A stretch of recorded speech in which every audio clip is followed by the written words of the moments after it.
कितना होगा ये देखने वाली बात होगी, क्योंकि इस बार स्थितियां 2017 वाली नहीं है। और ये सब आरोप लगा रहे हैं कि 4.5 साल इनको बड़ा दुत्कारा गया, इन्हें उपेक्षित किया गया, इनको साइडलाइन किया गया। इन्हीं मसलों पर हम बातचीत करेंगे। आज मेरे साथ इस कार्यक्रम में ओम प्रकाश राजभर SBSP के राष्ट्रीय अध्यक्ष, संजीव मिश्रा भारतीय जनता पार्टी से हैं, मनोज काका समाजवादी पार्टी से हैं, सतीश भाटी अपना दल के नेता हैं, मुझे ज्वाइन कर चुके हैं। और थोड़ी देर में हमारे साथ संजय निषाद खुद मौजूद होंगे, राष्ट्रीय अध्यक्ष हैं अपनी पार्टी यानी निषाद पार्टी से। बहुत स्वागत, धन्यवाद आप सभी का। ओम प्रकाश राजभर जी, कार्यक्रम की शुरुआत में आपसे करना चाहता हूं और मेरा सीधा प्रश्न है आपसे। आज आपने बयान दिया और बीजेपी को मिट्टी में मिलाने की धमकी दी। आपके पास ऐसा क्या फार्मूला है, आपके पास क्या ऐसा कैडर वोट है जिसके चलते आप ये दावा कर रहे हैं? आपकी बिरादरी या आप जिस समाज का नेतृत्व करते हैं उसके पास महज कुछ प्रतिशत वोट हैं। उन वोटों के आधार पर आप भारतीय जनता पार्टी जैसी दिग्गज बड़ी पार्टी जिसके पास 325 सीटों का बहुमत हो, आप कैसे चैलेंज करते हैं? मुझे लगता है कि आप कुछ अपने राजनीतिक दल को या खुद को ओवर एस्टिमेट कर रहे हैं।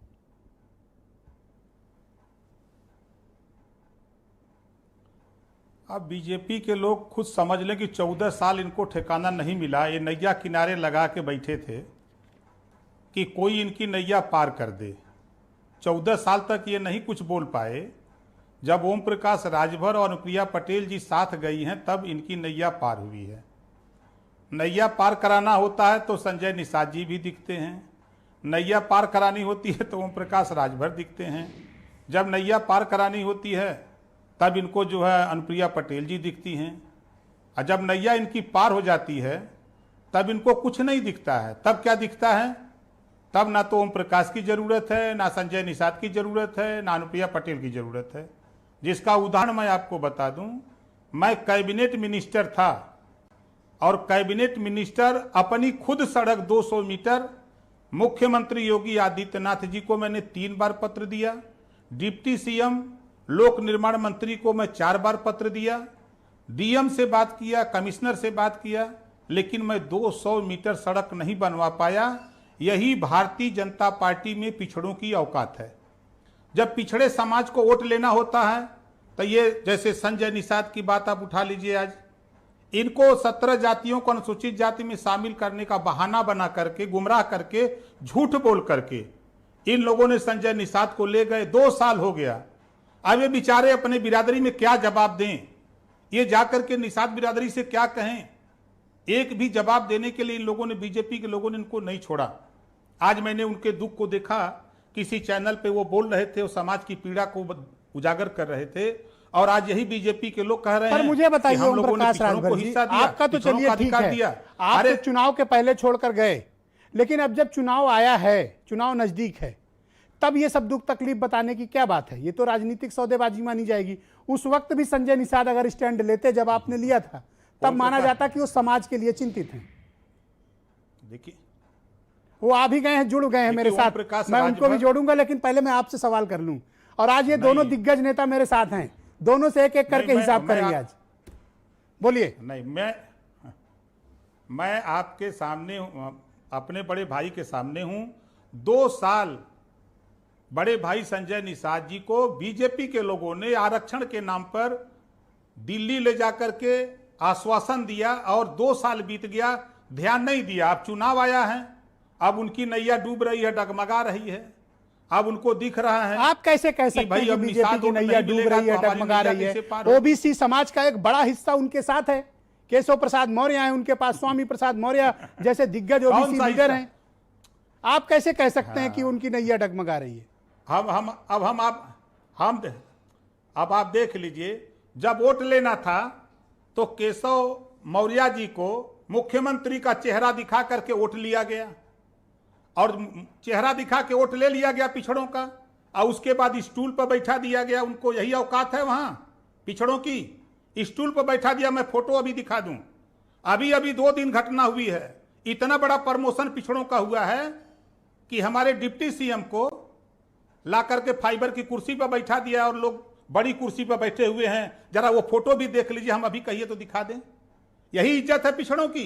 एक डिप्टी सीएम फाइबर की कुर्सी पर बैठे, एक जो मुख्यमंत्री वो लकड़ी की कुर्सी पर बैठे। आप झगड़ा लगाने का काम कर रहे हो। बैठे, आप उसका तुलना कर लीजिए कि देखिए हम झगड़ा लड़ा रहे हैं? आपके सामने मैं फोटो भी दिखा दूंगा, अभी कहिए तो। नहीं, मैं जानना चाहता हूं साबूत के ओबीसी साथ समाज बोलता उनके साथ है। कितने उपचुनाव गए देखिए, बीजेपी ने बम्पर सीट जीती। आपके लाख विरोध करने के बावजूद बीजेपी तो जीती ना। आप कैसे क्लेम कर सकते हैं कि आप ओबीसी समाज के आप रहनुमा हैं? जो देखिए, जब सत्ता में जो रहता है चुनाव उसी के पक्ष में जाता है। जब वहां एसडीएम लग जाता है, डीएम लग जाता है, एसपी लग जाता है, दरोगा सीओ लग जाता है, बीडीओ लग जाता है, गांव में जो है वो क्या कहते हैं, जो भी सरकारी कर्मचारी सब लग जाते हैं, तब जितवाते हैं। सत्ता पक्ष का चुनाव होता बाई इलेक्शन। आने दीजिए आम चुनाव ना। क्या होगा? आम चुनाव में मैं आपको कह रहा हूं, अगर पिछड़ों के पास ताकत नहीं है, छोटी पार्टियों के पास वोट अगर बीजेपी के पास है, तो फिर ये क्यों गिड़गिड़ा रहे हैं संजय निषाद जी के पास? ये क्यों गिड़गिड़ा रहे हैं सोनिया अनुप्रिया पटेल के साथ? ये क्यों गिड़गिड़ा रहे हैं ओम प्रकाश राजभर के लिए? आपको तो कोई नहीं पूछने आया बीजेपी में। अगर इनकी बड़ी आपको तो कोई नहीं पूछ रहा बीजेपी में। देखिए, ऐसा है ना, ओम प्रकाश राजभर ऐसे साड़ हैं कि हमेशा ये सिंह लगाए रहते हैं कि कोई भी मिल जाएगा तो झटक देंगे। सब जानते हैं कि मरकावा साड़ है ये। इस नाते कोई इधर ताकने की हिम्मत हमारे यहाँ नहीं करेगा। हम पहले ही इनको समझा के चले आए कि जब ये हमको सामाजिक न्याय समिति की रिपोर्ट लागू करने के सवाल पे अमित शाह जी ने कहा कि हम 6 महीने में लागू करेंगे, और मैंने 2 साल इंतजार किया। उसके बाद अमित शाह जी ने कहा कि यादव और कुर्मी नाराज हो जाएगा, हम नहीं लागू करेंगे। तो फिर हमारा वोट क्यों लिया? ये भी तो हो सकता है कि आपकी राजनीतिक सौदेबाजी बीजेपी के साथ पूरी न हुई हो, इस कारण भी आप अलग हो गए हो। सौदेबाजी तो यही हुआ कि 200 मीटर सड़क हम नहीं बनवा पाए अपनी, यही सौदेबाजी थी। हम इनसे ठेका पट्टा एक बता दें कि इनसे मांगे हों।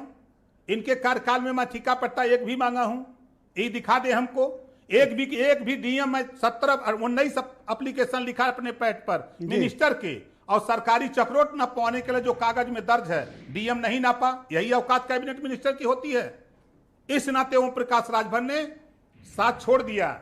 ये बीजेपी तो आप हो किसके साथ? समझ लीजिए, बीजेपी का आप मतलब किसके साथ जा रहे हो? समाजवादी पार्टी के साथ जाओगे, बीजेपी के साथ जाओगे, या कांग्रेस के साथ जाओगे, या बीजेपी के पास लौट